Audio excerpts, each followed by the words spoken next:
Je suis passé de zéro à lire 160 livres par an, à créer ma startup sur la lecture simplement avec les 4 leçons de ce bijou. Mais pour que ça vous aide comme moi ça me l'a fait, je vais vous partager une tonne d'astuces. Elles sont simples, elles sont gratuites, mais elles sont brutalement efficaces pour lire beaucoup plus dès aujourd'hui, quel que soit le type de livre que vous lisez. La première punchline du bouquin, c'est « Oublie ce que l'école t'a appris sur la lecture ». Pourquoi ça? Parce que selon Mortimer Adler et Charles Van Doren, les deux auteurs de ce bouquin, l'école t'a appris à lire avec le niveau 0 de la lecture, ce que eux appellent la lecture élémentaire, à savoir comprendre le sens premier du récit. Ce niveau 0, je pense qu'on le connaît tous. Moi par exemple, au collège, quand on m'a fait lire L'Assommoir de Zola pendant l'été, je me souviens de cette lenteur du texte, du récit qui était extrêmement lent, des scènes qui étaient un petit peu chiantes et que j'arrivais pas trop à comprendre, je décodais pas trop les mots, et ça m'a profondément marqué. À tel point que quand je me baladais dans ma ville natale et que j'allais dans des librairies, je pouvais tomber sur des livres que je trouvais vraiment intéressants sur la couverture, sur les concepts, les idées, etc.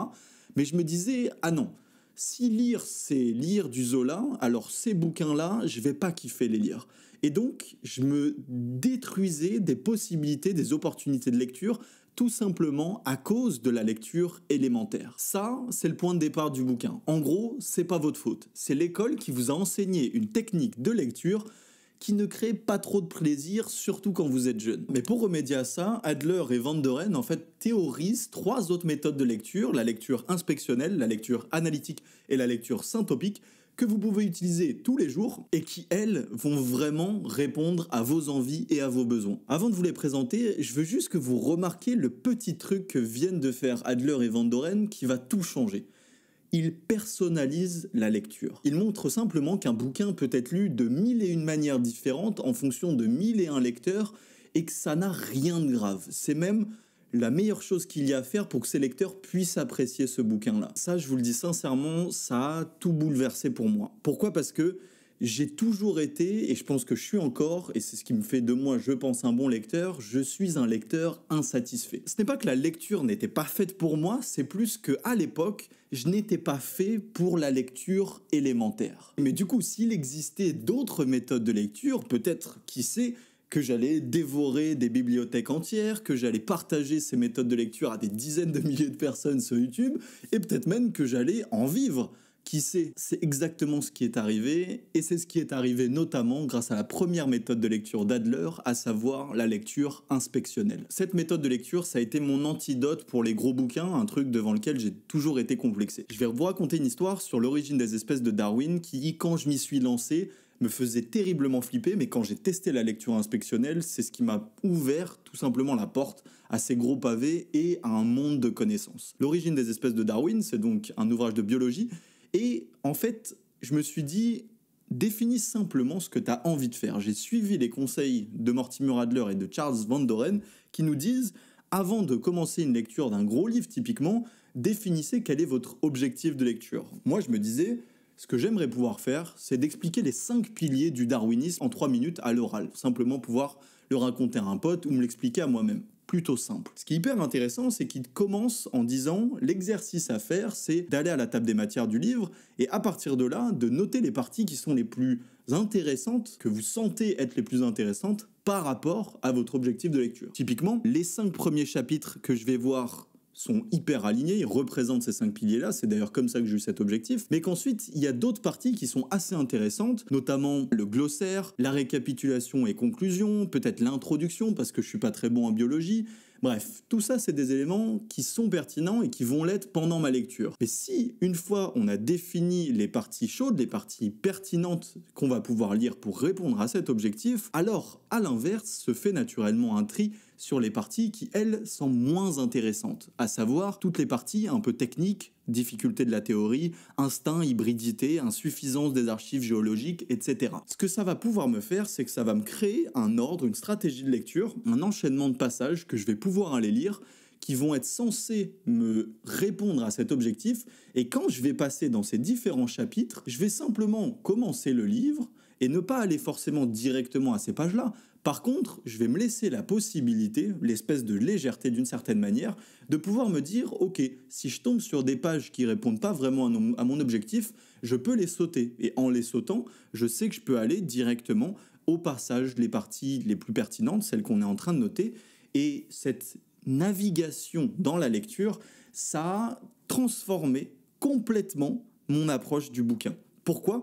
Parce que je n'avais plus besoin de tout lire ligne par ligne. Un livre de 600 pages qui pour moi était l'Everest devenait un livre toujours de 600 pages mais dont j'allais lire peut-être 200, peut-être 300, peut-être 350 et qui donc devenait une plus petite colline atteignable. Et c'est de là qu'avec un ami d'HEC, en comprenant cette technique, on a eu l'idée de créer Sémantique. Les réflexions d'Adler et de Charles Van Doren sur la lecture intelligente m'ont tellement impacté que je me suis dit, ok, et si on transposait ça sur un logiciel pour des entreprises avec de l'intelligence artificielle ? À l'époque, j'étais consultant pour des gouvernements en économie et en fait, je me rendais compte que je passais toute la journée à lire des centaines de pages partout sur plein de documents, des gros rapports du FMI, de la Banque mondiale, etc.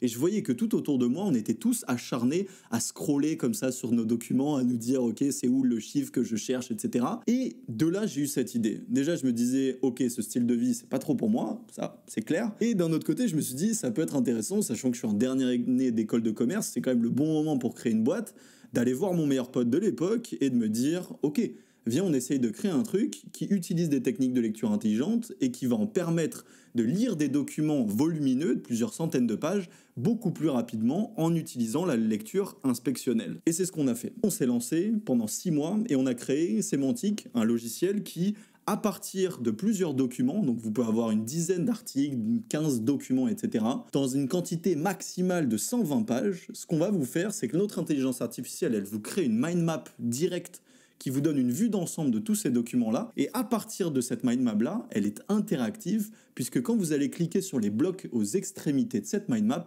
vous allez atterrir directement sur les parties de texte les plus pertinentes associées aux mots-clés du bloc. Ce que ça vous permet, c'est directement d'avoir votre vue d'ensemble du livre, comme on l'a fait avec Darwin, et en plus de ça, d'aller beaucoup plus rapidement aux parties qui vous intéressent, et donc de faire de la lecture inspectionnelle. On n'est qu'au niveau 1, mais rappelez-vous ça.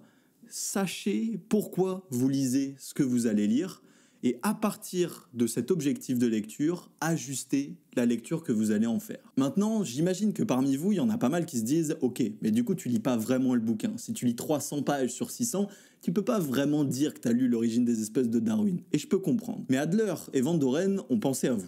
Il y a ce niveau 3, ce qu'on va appeler la lecture analytique, qui là va vous permettre de lire un livre en entier, mais cette fois-ci, non pas forcément de le lire vite, de le mémoriser pendant des années, simplement après une seule lecture. Encore une fois, anecdote de lecture. Un des premiers livres que j'ai lu après avoir fini How to Read a Book de Mortimer Adler et de Charles Van Doren, c'est Le pouvoir du moment présent d'Eckhart Tolle, un best-seller sur la capacité à vivre le moment présent. La première fois que je l'ai lu d'une traite. Et pour être très honnête, j'en ai presque rien retenu. Vraiment, j'étais frustré. J'avais l'impression d'avoir sauté un espèce de bijou que toute l'humanité avait dit c'est un très bon livre, et moi quand je l'ai lu, j'avais rien compris. C'était beau, je comprenais un petit peu les phrases, mais les pensées s'évaporaient. Et puis j'ai repensé à ce que disait Mortimer Adler sur la méthode de lecture analytique. Il dit « lis en dialoguant ». Cette deuxième leçon, elle est fondamentale. Pourquoi ? Parce que j'ai décidé de reprendre Eckhart Tolle, et ce que j'ai fait, c'est que je m'arrêtais dès que je suis arrivé à la fin d'un chapitre,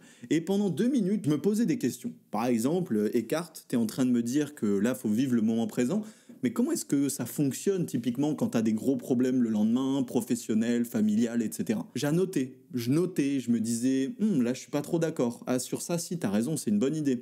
Et sur ça, quand tu définis le moment présent par ça, est-ce que c'est vraiment que ça, ou est-ce que je peux le définir de cette manière-là ?